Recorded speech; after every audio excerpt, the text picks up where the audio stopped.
Bonjour les amis, bienvenue sur ma chaîne YouTube Magic Bosco. Alors aujourd'hui, ça va changer un petit peu des cartes. Ça va être un tour avec des chaussures. Et oui, des chaussures, je vous explique. Alors, chaussures magiques. Voilà, vous allez comprendre pourquoi. Donc quand je disais les chaussures, vous voyez, ce sont des chaussures de différentes couleurs. Donc en fait, il y a 6 paires de différentes couleurs. Donc il y a du rouge, du violet, du jaune, du bleu, du vert, voilà. Donc vous avez tout. Donc normalement ce tour se fait avec un spectateur. N'ayant pas de spectateur, comme d'habitude, eh ben, je vais le faire pour le spectateur. Donc on peut mélanger des cartes, il n'y a pas de problème. Voilà, donc je vais appeler ça des cartes parce que j'ai l'habitude avec les cartes, mais ce sont des chaussures. On peut demander au spectateur de couper. Alors il peut couper autant de fois qu'il veut, qu'il le souhaite. Voilà, en imaginant qu'il cesse de vouloir couper. On va ensuite faire séparer les paires. Hein, donc on va prendre 6 chaussures. 3, 4, 5 et 6. Et on va faire 2 tas. Voilà. Et ensuite, on va demander au spectateur vraiment de s'arrêter quand il le souhaite. Voilà.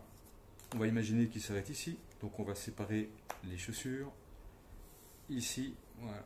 Alors, ce qui serait formidable, c'est qu'ici, on a une chaussure rouge. Et donc, ce qui serait formidable, c'est qu'il soit arrêté, évidemment, sur la même paire. Donc, on va vérifier. Et c'est du rouge. Super, donc c'est pour ça que je vous disais chaussures magiques. Vous allez me dire, oui, mais s'il avait été plus loin, est-ce que ça aurait été les mêmes couleurs? Donc on va vérifier.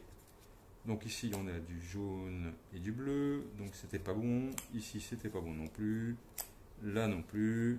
Là non plus. Et là non plus. Donc voilà, premier effet. Sympathique, non? Mais on peut encore aller plus loin. Alors, pour ça, on va rassembler tout ça. On va remettre ça là-dessus, et voilà. On va remélanger un petit peu.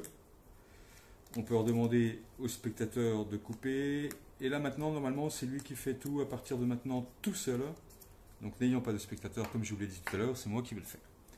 Donc on demande au spectateur de couper, de recouper s'il le souhaite. Donc il s'arrête vraiment quand il veut. Donc on va imaginer qu'il s'arrête ici.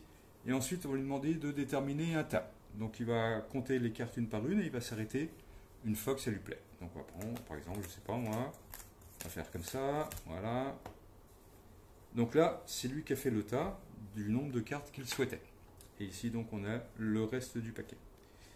Ensuite, on va lui demander de prendre soit une carte ici, soit une carte ici, mais il va en prendre 5. Donc il peut alterner, bien sûr, entre chaque paquet. Donc on va dire par exemple une ici, une ici, une ici. Donc ça en fait 3, 4 et 5. Voilà, ces cartes-là, on en a besoin. On va lui demander donc de prendre ces deux chaussures-là et de vérifier s'il y a donc un matching comme tout à l'heure. Donc on va regarder ici une chaussure verte et ici une chaussure verte. Super. Donc on est bien d'accord, s'il avait été plus loin, là ça ne correspondait pas et là ça ne correspondait pas non plus. Donc là je ne peux pas vérifier, mais voilà. Voilà, donc ça s'appelle des chaussures magiques. Merci à vous, on n'oublie pas de faire un petit commentaire, de liker et si ce n'est pas fait, bien sûr, de vous abonner. Merci, au revoir.